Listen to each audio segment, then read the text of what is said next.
Hello guys, in today's video I'll talk about how to fix Instagram quiet mode problem. So the answer is easy, just to go to the settings and then scroll down to the apps section and then go to the search and search Instagram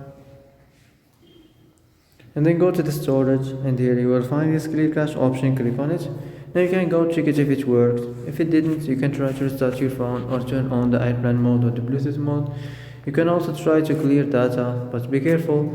If you clear data, all the Instagram's data will be deleted. This includes all files, the settings, the accounts, the databases, etc. So be careful if you want to clear your data.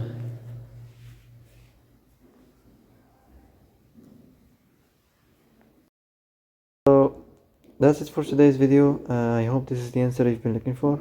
If you like this video, don't forget to like and subscribe, and see you in the next video.